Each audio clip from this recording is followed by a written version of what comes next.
Hi, partners in crime. It's great to see you today. I'm so excited to say that we have Ken Harris here today. Welcome, Ken. Hi, thanks for having me. Appreciate it. Now, Ken is retired from the FBI after 32 years as a cybersecurity executive.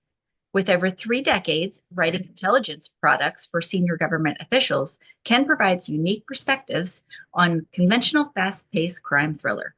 He is the author of From the Case Files of the Steve Rockfish series. So I am so excited to talk to you about this. Can you tell us a little bit about the case files of Steve Rockfish?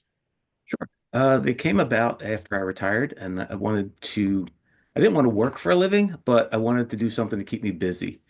And I was literally binge watching the Rockford Files, Columbo, and Barnaby Jones during those first couple of months of COVID after I retired. And I just remembered watching them with my father, and I was like, Mhm. I can do this. I could write one of these if I try. And I came about with the character of Steve Rockfish. Again, kind of an homage to the Rockford Files. If you know anything about that show, uh, he was a private investigator who previously served a little bit of time.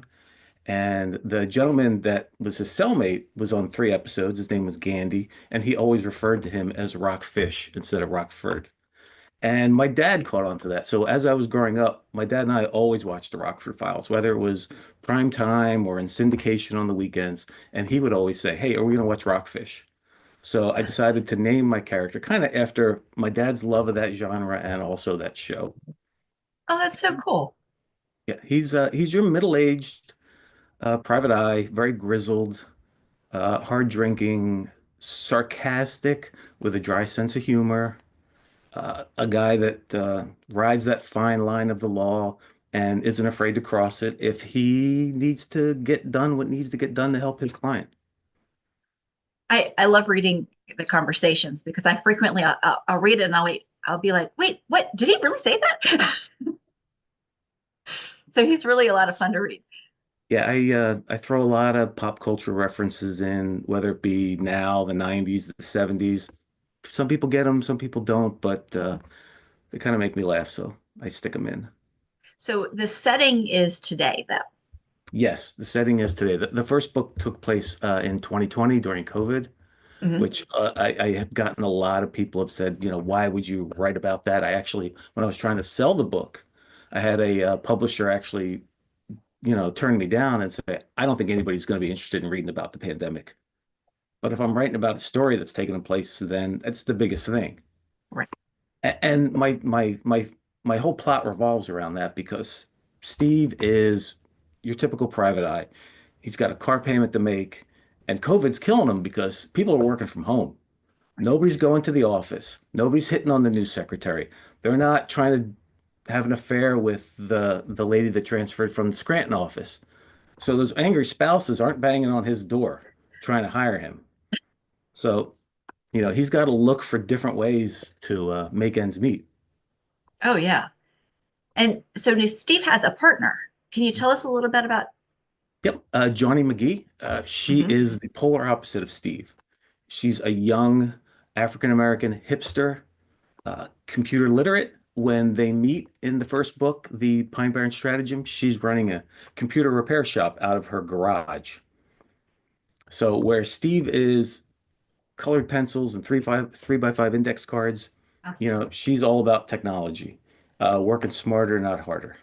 Mhm. So I wanted to create two protagonists that were the complete opposite of each other, that had to learn from each other and also learn and grow to work together. And Yeah. and they've progressed that way through the series. Oh, I've loved watching their relationship grow and change as the books have gone on. Especially in one of the newest episodes I've seen. But we'll talk about that later. So let's talk a little bit about the cases. Now, we talked about the Pine Barren stratagem. What was the plot for that? Okay, so the plot is again, Steve's not making any money. He's got a car Mhm. payment to make, and he actually gets a call out of the blue from a from Hollywood. A producer's son out there wants to become famous like his father. He wants the next big docu-series. He wants to create a Making a Murderer type of series to get him to launch Yeah. his career. But he doesn't want to travel to New Jersey. He's got the cold case that he wants to do the story on, but he doesn't want to do the work. So he hires Steve to drive up from Baltimore to look into a case of a bunch of teenage unwed mothers who went missing in the 40s and 50s. So Right. that's the main thing is that Steve's going to go up there. He's going to do the research. He's going to do the interviews with who he can, if anyone's still alive or relatives, try to gather as much information he can to provide to this guy to do his documentary. And Mhm. then this is where he meets Jawnie. Uh, Her great great grandfather was a policeman who was killed in the line of duty back in the 40s. And they kind of tackle this problem together. They determine that there's a group, three groups working together to traffic these young women. And in the course of their research or investigation, since he's not working a case, they realize that these three groups criminal groups are still working together today, and that they are defrauding the government through the paycheck protection pro excuse me paycheck Pro protection program, the PPP loans that the government was handing out like government cheese in 2000. And they end up trying to tackle those three organizations Wow. to create this documentary for this guy out in Hollywood. Gosh. No. And then See You Next Tuesday was a complete deviation from that. So what's the plot behind that? So on that one this is where Steve and Jawnie actually start working together, start Mhm. learning to work together, play off of each other.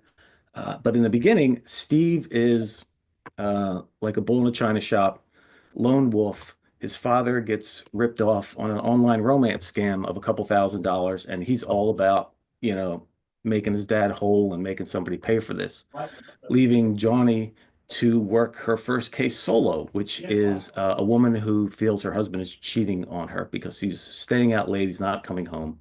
Yeah. And little did these two know that both of those roads lead to the same place. A doomsday cult who is very interested in shaking down their members for every penny they have. Wow. That happens way too often, doesn't it? Yes. So the third book in the series I really enjoyed because that was set like around a mini golf course, right? Yes. So I wanted to come up with something current, and I was reading about these large commercial real estate companies buying up land, and you always hear the story about a little mom and pop shop, and they're trying to buy them out so that they could use that land for an off ramp or whatever. So I took it upon myself that there was a little miniature golf course, and that was for sale. Had been in the family for years, and Jawnie's friends purchased it. Now they weren't the highest bid. This company was the highest bid, but these older folks decided to sell it to her friends. So you've got this corporation who is trying to get this land through whatever means necessary. Mhm. And then we also bring in a few of our antagonists from the first book back to work with this company to try to seek a little bit of payback on the partners themselves. Yeah. Yeah, that was a great book. I really enjoyed that one. Thank you. And your newest one is Ballad of the Great Value Boys. So can you tell us a little bit about that one? Yes. So in See You Next Tuesday, the second book, we introduced the character Rafael Rafi Perez, Right. Yeah. lifelong friend of Steve Rockfish. They went to middle school together, hung out in the playgrounds, ran scams together. While Steve tries to do good as a private investigator, Rafi is more of a scam artist. And in the beginning of the book, he comes across a load of expiring military MREs. Uh, we're in 2024, and he sees that a lot of people are grifting off of what's gone on the last 4 years. So he takes these MREs and repackages them as Q rations in an attempt to pawn them off on preppers and conspiracy theorists. He travels to the middle of Pennsylvania to try to sell these to a local militia. Anything that can go wrong goes wrong. He throws up the bat signal for Steve and Jawnie to come help him, and they travel to Central PA, a town called Grindsville, excuse me, where they realized that this local militia SEAL team or MEAL Team 6, as people refer to them as, are a lot more dangerous than people think, and they're actually looking for a spark to ignite a second insurrection, civil war, whatever you'd like to call it. Craziness. There's a lot of craziness in that. And I love a friend came up with the Great Value Boys logo. I was looking for, I didn't want to say Proud Boys because they're a current group, Mhm. and I was like, these are like Proud Boys Light. And I could not come up with a name for them because, I mean, they're called the Penn Forest Patriots, but Steve gives everybody nicknames. And a friend of mine was just like, well, they're the Great Value Boys. They're like the Walmart brand of the Proud Boys. So that's how I came up with the Great Value Boys. That's hilarious. I love how you come up with your titles. They're all so like you get it when you read the book. Um, so they're a lot of fun. Now, okay. So you also do short stories featuring Steve and Jawnie. Yes. I've And written, I'm sorry. no, go ahead. So I've gotten four, three published and one on the way. They're through the Mysteries to Die For podcast. Mhm. What I like about it, it's a completely different style of writing than my novels. These are very short, 8,000 word stories that are a whodunit. So you've got Yes. to have it so at that three-quarter mark,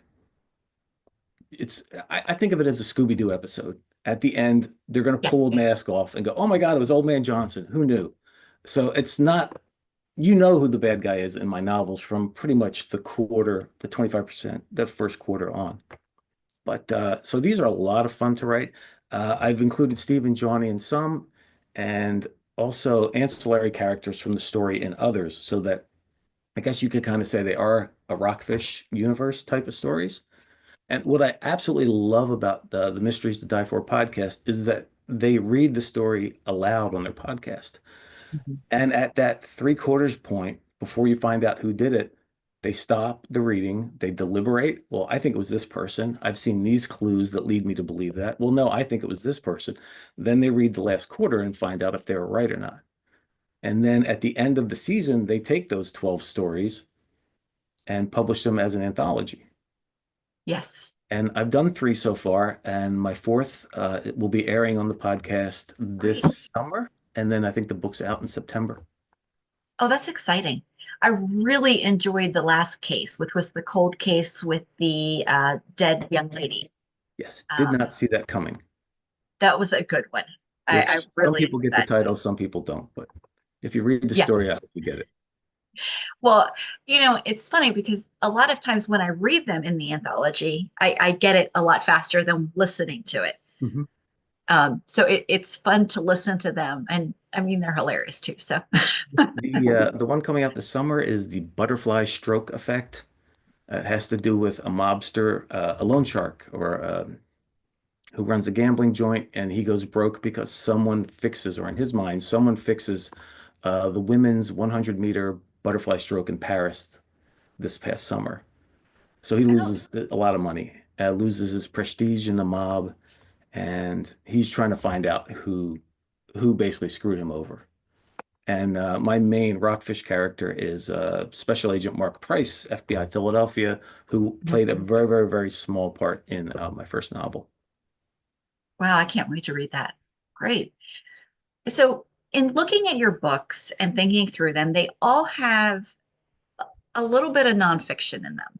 Mhm. I mean, they're all based in a real case, a real something. Can you tell us a little bit about where you pull those? Headlines. I just Really? I want something that somebody can relate to. I don't want to write a story that's been told a million times over where someone loses a parent and goes home and uncovers something in the past, or a lot of horror movies are like that, but also a lot of thrillers are the same way. Something that people are aware of, they can relate to, maybe something that I see that hasn't been written about, or like I said, it's just topical. I like to like the PPP loans. That was in the news, and people would read it, and they're like, "Oh yeah, I remember that. I saw that they're going out and they're arresting all these people who, created these fictitious companies just to get thousands and thousands Mhm. of dollars from the government. Yeah, as I read your stories, I always feel like I know this. Like it's something I've heard about. It's not completely off the wall. It's always familiar in some way. Yeah. So that makes them a lot more fun. Yeah, and like I'm writing Steve Rockfish, the fifth novel right now. It's called The Weight of Regret, Mhm. and it has to do with bullying. And I know not in the sense of somebody's being bullied, in the sense that Steve, as a middle schooler, bullied along with his friends the living heck out of someone. And back in, 1978, nobody really thought that much about it, how it could affect people. And so as his 40th high school reunion's coming up and he's going, this is the first one he's been to. He kind of has those memories about it. And also how what he did in the past has affected that person and what's going on with them now. Wow. I can't wait to read that. That's going to be great. Um, Ever so get it while we're done? while we're talking about it, I was looking at your covers this morning, Mhm. and I love your covers. Can you tell us a little bit about your designs and how you came up with them and Oh, that? I cannot take the credit for those. The idea is all my wife. My wife was an art major in Yeah. college. She loves to draw, and she'll read the story, and I'll give her a little bit of what I think, and then Mhm. she'll draw it out, and we'll talk about it, and she'll edit it, erase, and basically then comes up with her finished drawing, and I'll snap a picture of it when I submit my stuff to Black Rose Writing, my publisher. And I'll be like, this is my idea for it. And they've pretty much gone along with it. Oh yeah, I've loved her designs. They have that 70s PI vibe, but Mhm. they're current and yeah, they really fit your series. Yeah, and I think the only thing they all have in common is Steve's car is on the cover of all of them. Yes. Yeah, they've been great. Now, in your past life as a cybersecurity expert, um, can you tell us a little bit about how those experiences play into your fiction? That's a good one. Yeah, I spent 32 years as an intel analyst with the FBI. I've worked white collar and cyber mostly. And I think it's because I worked those violations, I try to stay away from them. I think there are plenty of people that write the exciting FBI agent as James Bond thriller. And I think that's not me. Uh, I like something more down to earth, more realistic. Uh, if there's anything I take away from my career, it's proper procedure. Like you'll Yeah. never see Jawnie open up our laptop and bang the keyboard for 10 seconds and go, okay, I've hacked his surveillance system. That it doesn't happen. And I know people like to read stuff like that, but I'm a stickler for how things actually are. Yeah. Uh, I'm not good at suspending belief. I love horror. I love horror movies. I love reading horror fiction, but I can't write it because I can't suspend that belief. Yeah, your books are very authentic. The and I the good thing about it is actually I think it I've read books where you get hangups like that where you're like, based on my history, I know that that's not possible, and it'll make me put the book down. Now, will I pick it up reader later and continue to read? Maybe, but that's my biggest fear. Mhm. So I worry about little things. Like I was reading a book where a policeman was trying. He knew who his bad guy was, and he had gotten information from a source that this particular woman was texting with who he thought was his perpetrator. Right. And he's like, he told his partner, "Well, we'll write a subpoena. We'll find out what they were texting about." No, subpoena gets you this number called this number at this date and time, and that's it. If you want the actual content of the text message or the content Mhm. of an email, that's a search warrant that has to be signed off by a judge. So Yes. that's kind of where I come from, is that now the average person is going to say, "Oh yeah, subpoena will get you that," but that hangs me up, and it makes me think that anybody who's reading my book may get hung up on something like that, and I don't want them to stop and put it down in fear of them not picking it back up. Yeah. No, I completely agree. I don't know how many times I've stopped watching a TV show or put a book down and not been able to pick it up because of things that just were inaccurate enough that it was like frustrating. I can't do Criminal Minds at all. I mean, and I'm sure that they have consultants on that show, but holy Mhm. mackerel, is that like totally all make believe? Yeah. Yeah, I understand. So, do you have any anecdotes that you're able to share from your time as an expert? I'm gonna say no. Um, Most of the work I did was Extra classified at classified? some level, Yeah. or I spent many years also working crimes against children, which trust me, nobody likes to hear Oh, about. gosh, no. Uh, but no, I mean it's a fabulous time. 32 years. I traveled wherever I wanted to, moved around the country, absolutely loved every minute of it, Oh, that's amazing. but not as much as I did retiring 5 years ago. Well, I speaking of enjoying yourself, I have really enjoyed your pre-release videos that you've had online. Can you tell us a little bit about the training that was required for those? Uh, just the ability or the not having fear of making a fool out of yourself on camera, I guess, is really the only thing I needed to do. When I wrote A Bad Battle of Yips, the third Steve Rockfish novel, uh, did not, my pre-sales, pre-orders, I guess you should say, were not the greatest. So when this book was available for pre-order back in September, came out on February 8th, I was like, I've got this long amount of time. I need to come up with some way to try to Mhm. get people interested in it, to pre-order it. I mean, it's cheaper now with a pre-order with a promo code than if you buy it on February 8th. So uh, it was cold one night. My wife and I had a fire outside, and we have a pier with a dock, and I we jumped in at night, and I was like, "Oh, that's a cold plunge." So I said, "Hey, let's do cold plunging for pre-orders." And we started in September when it wasn't bad, when the water was like 60 degrees. So I Yeah, would make a daily YouTube video every day, reminding people where they could get the book, the promo code to use for their 15% off, whatever was on my mind that day, and then I'd end up in the water. And we did it for 117 days straight till the book came out on February 8th. And for the final 2 weeks, we were basically just taking a splitting axe and having to basically cut a path through the ice to get to a spot where I could get the water up to my neck. it was stinking cold. It, my wife actually started joining me at the end, not on camera, but she was doing it, and Mhm. she had done it earlier. I didn't. Everybody's like, "Oh, you're going to get great health benefits out of it." I would stay. Some of my videos were 7, 8 minutes long while I was Yeah, just rambling on, with my arms up on the ice, just sitting there, drink in hand, and I never really got anything out of it, at I least that I'm aware of. But it was a lot of fun. We are going to do it. I think we're going to both do it continually. Just I had fun making the videos, kind of coming up with a different, weird, wacky theme every day. And my pre-orders definitely increased from the third book. So while they weren't through the roof, I got no complaints. That's fabulous. And I mean, it was a really good marketing thing because I loved logging in and seeing what you were doing or what you were talking about. And honestly, I wanted to see whether your teeth were chattering yet. Uh, I got more, my teeth would chatter.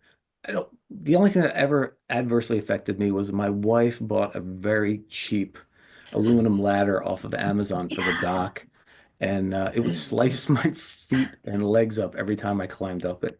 But we're gonna try to fix that before next year.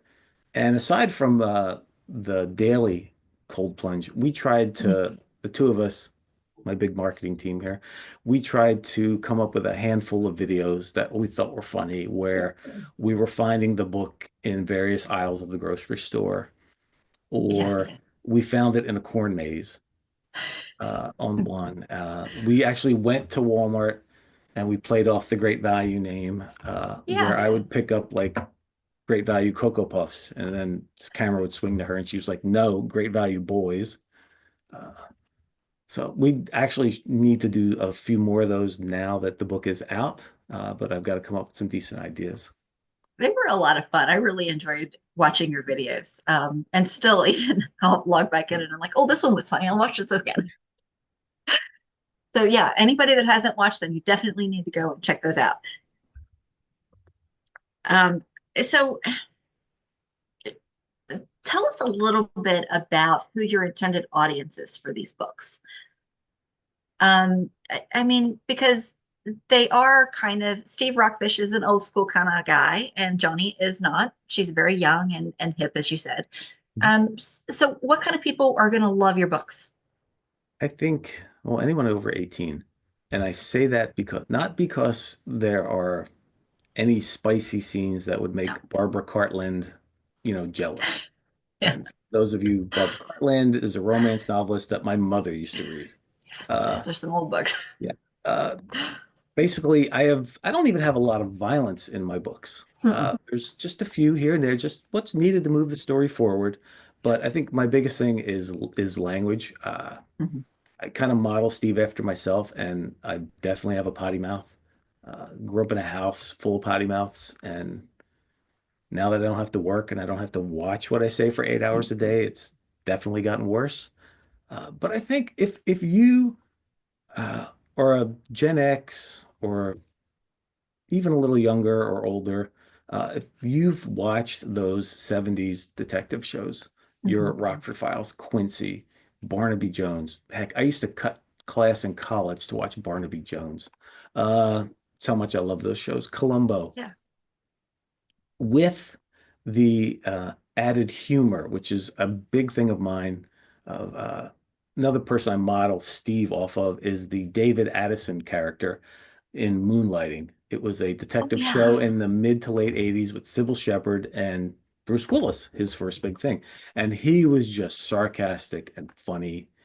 And I feel that I think a reader of mine said it best is that he didn't understand why people who write crime fiction are so serious. He said, life has laugh out loud moments. So should crime fiction. And I was like, that's exactly why I do it. I Yeah. want you to giggle and laugh while you read this. Uh, so I kind of take those shows from the 70s and mash it with the Bruce Willis character. And I, they are fast, enjoyable reads. It's not something that's going to take you forever to get through. You don't need to think a lot. No. At worst, you may see a reference and you're like, you have no idea, and you may have to go look it up. Mhm. That's my biggest fear is that I make these weird pop culture references, and if somebody doesn't get it, then they may want to look it up, but that means putting the book down, and are they going to pick it back up?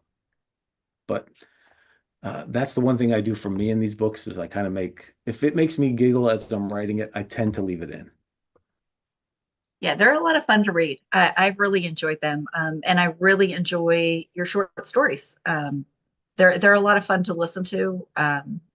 Very personable, very realistic, but a lot of fun and a good mystery. Thanks.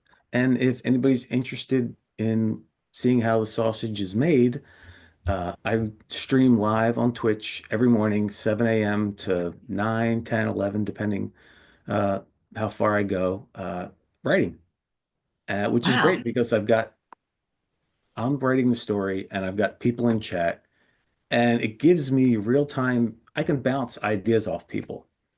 Oh, Uh, that's neat. in A Bad Bout of the Yips, I was Mhm. trying to think of what you would call the old-fashioned cellar doors that were outside that opened up Yeah, like that's this. it. Yeah. And we knew them as Bilko doors Mhm. because that was the company that made them. And I can remember sitting there and I'm like, hey, does anybody know what a Bilko door is? And people are like, I have no idea what you're talking about. So I'm like, okay, now I got to come up with a different name. And it's a really good way to just bounce things off of people Mhm. who have read the books. And sometimes I'll be like, hey, what's another word for? And somebody in chat will say, word it this way instead. Or, hey, that sentence you just wrote, I have no idea what you're talking about. You may have to dumb it down. And it's great. It's great instantaneous feedback. That's amazing. So, what are the Bilko doors called? Because that's what I've always called them too. I don't know. People just go cellar doors, and Uh, I don't know. I mean, the only other thing we've ever called them are storm cellar doors, maybe. Yeah, I don't, and the Yeah. honest, I don't remember. I think I just said Bilko because that was the Yeah. name, but I don't remember. But it's Oh, great to get feedback instantaneous like that, whereas I know if I'm going off on a weird direction or not.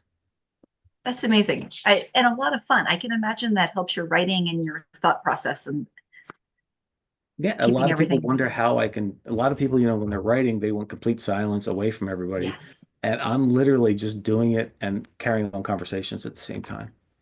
But I found that it's extremely easy for me to do. If I'm going to fail, I'm going to fail publicly. Uh, it's easy to get out of bed, especially when you're retired and go, I don't feel like writing this morning. But if there's 6 or 7 people that expect you to log in at 7 o'clock and they're going to shoot the crap with you on their way to work or, on their phone while they're working, then it's a little easy, gives you a little incentive to get up. And like I said, if I'm going to fail, I'm going to do it publicly. It's kind of like working in an office, though. I mean, because you've got these people around and you're working, but you're like, hey, what about this? And I mean, that's kind of cool. Mhm. You set up your own virtual office. Yeah, I enjoy the heck out of it. Met a lot of great people this way. Oh, yeah, I can imagine. That's so And cool. occasionally you'll get writers that drop in who, because they just look for Twitch, they look who's doing a writing stream, and then they'll just drop in. And some of them will just talk shop with you. Others are like, hey, I'm just starting. What suggestions do you have? Point me in a direction on how to get started. I've got this great idea. That's really neat. Cool. So tell us where we can find your books. My So books, everybody knows. my Yeah. books are available online wherever books are sold, primarily Amazon. If you'd like to give me an extra couple of pennies, you can go to blackrosewriting.com and just search Ken Harris, and it'll pull up all 4 of the books. Oh, that's exciting. And we are having another short story and another full-length novel on their way. On their way, The Weight of Regret from the Case Files of Steve Rockfish 5 is only about 30,000 words in. Mhm. Uh, excuse me. I had an idea originally for it, and I was literally at 50,000 words cruising, and I just came to an abrupt halt, and I was just like, I hate this storyline. I'm forcing it every morning. Mhm. And so I trashed the entire thing, except for a very small, little funny side plot, and started back over. So I am with something that is more entertaining to me to write. So I'm at 30,000 words, just about the around turn one of the big circle. And so I'm hoping that'll come out sometime in 2026. And Okay. the butterfly stroke effect will be read aloud on the Mysteries to Die For podcast in July. And then the anthology is out. Anything But Murder, it's called, because in these Mysteries to Die For anthologies, all the stories have a common theme. Mhm. My first was Move It or Lose It. So it had to be based around a mode of transportation. So this one is basically your mystery can be anything but murder. Oh, that sounds like fun. I really enjoyed the Jack series. You had one in that too, didn't you? Yes, Yeah. the co-host of the podcast is named Jack. So to honor him, you could write anything that had the word Jack. Jack of Spades, Jack Hammer. So you had to incorporate the word Jack into it.